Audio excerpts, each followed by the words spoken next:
Hey guys, welcome back to Clownfish TV. This is Kneon. I am here with Geeky Sparkles. Hello. And boy, oh boy, it looks like digital media is continuing to implode. Not a very good year. Shocker. Self-described feminist website Jezebel, which is the sister site of Kotaku, has been shut down by its parent company. Can't imagine why. What? Yeah. And not only that, but Vice Media is shutting stuff down too. So it's a twofer. Shocked, I tell you. Simply shocked. And this comes a day or two after The Escapist laid a bunch of people off. And, everybody's questioning, why are all these websites shutting down? What are we going to do, guys? What are we going to do? I'm like, well, you're going to have to get other jobs. I don't know what to tell you. Or build your own thing. Which that's hard. Some of them are doing, actually. Some Kotaku writers, some Vice writers, they went and they started their own website. Well, then go them. I don't know if it's going to do well. I don't know if I necessarily agree with what they say, but I can completely understand and respect they're trying. Yes, because these corporations bought these websites cheap. They bought them on the cheap years ago, hoping to flip them, and it's become very apparent in the last couple of years that most blogs are worthless, especially if they don't have the founders in charge. Mm-hmm. A lot of times, like, people are paying for a specific voice, and when you just turn it into some corporate thing, and then the ad rates are down and everything else, and if people aren't willing to pay you for your news directly, your site is sunk. You know, It's nobody's gonna pay for freaking Jezebel. So let's talk about this. Before we get into it any further, please subscribe for more pop culture news, views, and rants. Guys, get a woohoo. Woohoo if you do. Go out to shopclownfish.com. Support Shadowbinders Volume 3, hardcover graphic novel. Third in the series, first new Shadowbinders content in like a decade. We still have limited quantities of book 1 and 2, and thank you very much to those of you who support us. Jezebel, we'll start with Jezebel. I had a couple of people send me this link that they shut down. And Geo Media now, just to remind you of all the websites they own, of course, Kotaku. Mm-hmm. They own Gizmodo. They had IO9, but IO9, they rolled it into the main site too. AV Club and Deadspin. And this is the one where they were told to stick to sports, remember? Oh, yes. Stick to sports. Stick to sports. Their new owners were like, yeah, stop talking about politics and stick to sports. Well, Jezebel was pretty much exclusively politics, and it was kind of their version of the Mary Sue. It's edited for the smartest and affluent professional woman in the room. Yeah. Progressive advice, female heroes, entertainment realities, cultural criticism, and a healthier dose of female aspiration. Like aspiration, like what you want to be, or aspiration, like you choked on your vomit. I was thinking about that. Because I know I'm focused on the latter when it comes to the. Threw up in my mouth a little. I think that was my female aspiration I was having.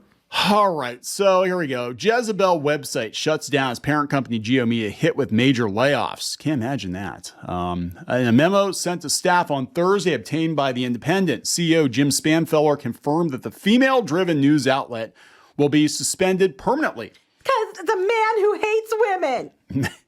Yeah.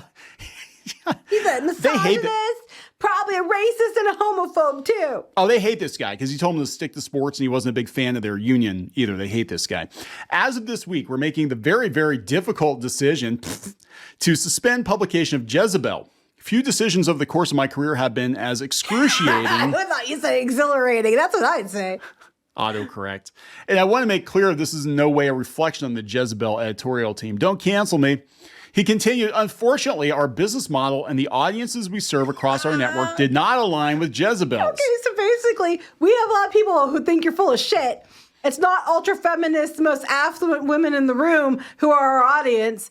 And our advertisers, we want the advertisers, we got to, pander to who we want. Oh my God, they tried to sell it and they couldn't sell it. When it became clear that the audience didn't mesh with ours, right? It became clear. We undertook an expansive search for a new, perhaps better home that might ensure Jezebel a path forward. The company was reportedly unable to find a buyer for Jezebel. I cannot imagine why. With over 24 potential buyers, they couldn't find Jez a new home. So even gamers or these other garbage tier, oh my God. That's bad. Like we couldn't offload her onto somebody else. So, no one wants a feminist, preachy, narrative-driven blog. I just don't understand it. Who could be next? Mary Sue? The Mary Sue, I think, is probably up for... But then you to know be what? chopped, To be yeah. fair, I don't know what if I want them to chop, because then who am I going to laugh at? I know, right? My life won't be as amused. Well, that's the problem, right? That's the problem. When we mock these publications, when they cease to be, There's nothing else to laugh there's at. nothing left to laugh at. They bring us joy and prosperity. That's a shame, because I dearly love to laugh. Yeah, we need a laugh. So yeah, they're talking about their coverage of Roe v. Wade being overturned in 2022. Wait, what? He praised their dedication to reproductive rights.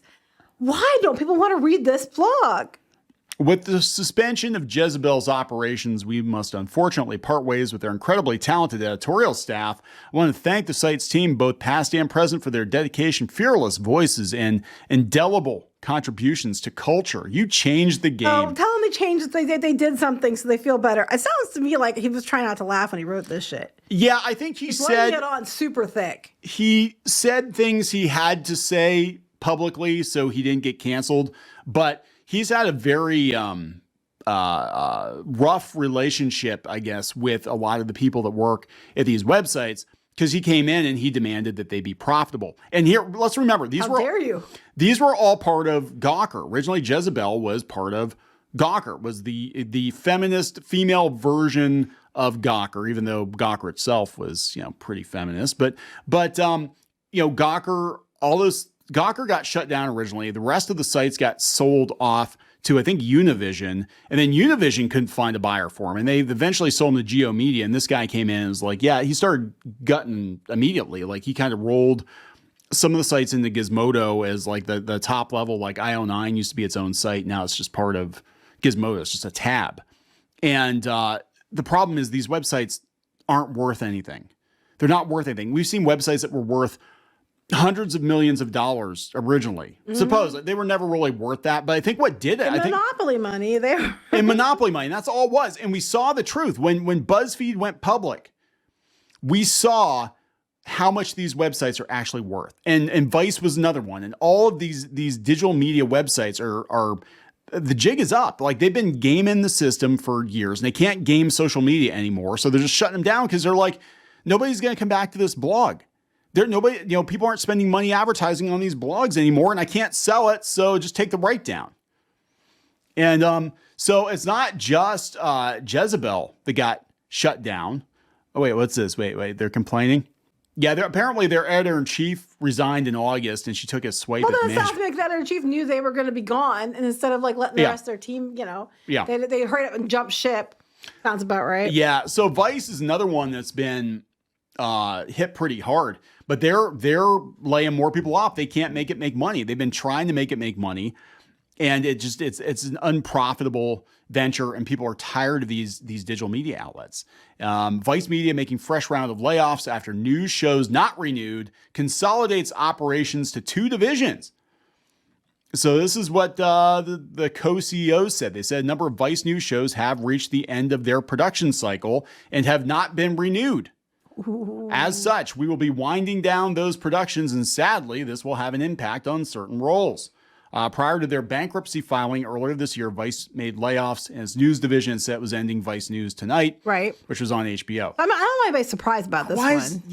They're all this stuff is imploding. I think Polygon's going to be next. I honestly think Polygon's going to be next. Vice is consolidating its lines of business, going from 5 to 2. Under the new structure, the company's... That's a big cut. That is. Under the new structure, the company's 2 business segments are publishing news and creative services, compromising publishing teams across entertainment and news, as well as an in-house creative agency, Virtue. Okay. And the company's commercial group and studios, television, and distribution. So basically, we're going to do stuff on the internet and stuff on TV. That's hopefully. Hopefully, we're going to do stuff on the internet and stuff on TV. And I think Vice's reputation has been completely destroyed. I don't think they're going to do much of anything. Well, like, the layoffs will result in fewer than 100 job eliminations this time, but they only have about 1,000 people when they had 3,000 before. They're done. Like, this company's done. But what's this? The statement, the WGA East affiliated Vice Media. We can no longer express shock and surprise. The Vice has determined its only way forward is to lay people off. As has been the case in previous layoffs, Vice has once again decided to let go of the very same people who have worked tirelessly over the years to turn it into a respected, award-winning company. Well, you're kind of like, I don't know how much respected it actually is. Entire teams were gutted and scores of people lost their jobs today, which I'm sorry about that. But to add insult to injury, the company handled today's announcement in a typically sloppy fashion, inviting everyone, including people who had been laid off, to an all-hands meeting that was in fact a live stream video that gave attendees no opportunity to ask questions. So here's the thing, right? Respected, award-winning media company. Profitable media company? Because if you were profitable, you wouldn't be laid off. But you're not profitable. You were propped up. Same with Gawker, GeoMedia, all these companies, BuzzFeed, propped up artificially with venture capital for well over a decade, I think, in some cases, and that has run out. And now we're seeing you can't swim on your own. You need floaties. You can't swim. It said after the company announced that it was, doing the bankruptcy sale, several top execs left, including that Katie Drummond, who went to work at Wired because, yeah, it's Wired. Oh, well.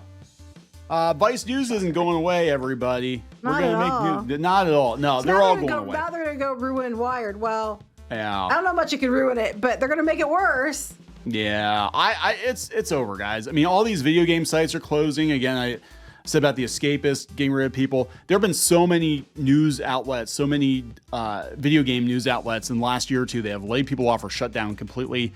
And now it looks like GeoMedia is starting to, turn off the lights and lock the doors. Because it's not making any money. Because they can take it right off. It's not making money, guys. Your hot takes about gaming or whatever doesn't bring the views and the money, and the ad rates are down. Your affluent feminist manifestos are not bringing money. If you were profitable, it wouldn't matter what the hell you publish. If you were profitable, you'd still be in business. But you're not profitable. And yeah, the ad rates are terrible right now. Banner ad rates are absolutely terrible. Contrary to what Bob Iger said yesterday, ad rates aren't as bad as people think. No, they're bad. They are. Maybe not for video. Well, not for video or YouTube or something like that. Probably not. But because that's where all the money's going, is to those places. What's going on is all the money that normally would go to these bloggers is being pushed over to influencers or to television. Yes. And they're not even wasting their money on banner ads anymore.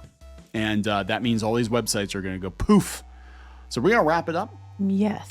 Please subscribe. Please subscribe for more pop culture news, views, and rants, guys. We'll talk later. Bye.